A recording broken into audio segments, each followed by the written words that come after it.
I think where the confusion comes from is he says something about he's happy to pay anything that's legally owed, and if the affidavit is unable to be provided, then obviously a futurepreneur wouldn't be entitled to payment for an asset that they can't prove they own, if the case was that they refused to provide the affidavit. But and also in my client's defense, I don't think this is a legal, like, we don't have to prove that we still own the debt as a legal.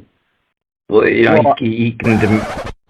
And there we have it, in the running for this year's most outrageous statement made by a bank lawyer. And this one hardly needs an explanation.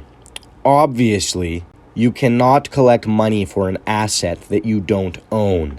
I mean, that is the literal definition of fraud. To claim that your client does not have to prove ownership of the asset they're trying to collect on is hilarious. Does that mean that your client can just claim everybody's assets as their own with no need to prove it? I mean, he knows what he just said is ridiculous, but after years of doing this to the Canadian people, he does it so naturally. So guys, remember to complain. We need to let these people know that they are being watched and that the Canadian people will not stand for them misrepresenting the facts in an attempt to defraud the Canadian public any longer. I mean, here's the thing is, if it ever did go to court, we're not saying it's going to go to court, but if it ever did go to court, I mean, a futurepreneur, in order to bring the action to the suit, they'd have to prove they're an affected party, right?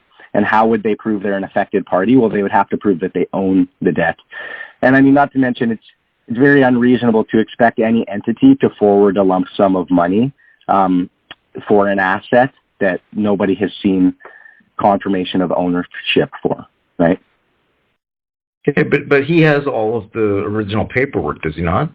Yeah, he does, but it could have been sold, right? You're aware debts are bought and sold every day within the finance industry. It's called securitization, right? So I get it. Yeah, we're not debating whether or not the contract was signed. It's just that it could have been sold at any point in time since the signing, right? So we just want to make sure that we're paying the correct entity, because if Brandon was to hand over money without seeing that documentation, and then further down the line, a company came and claimed ownership and they were able to produce that documentation, well, then that would just leave everybody in a very compromising situation.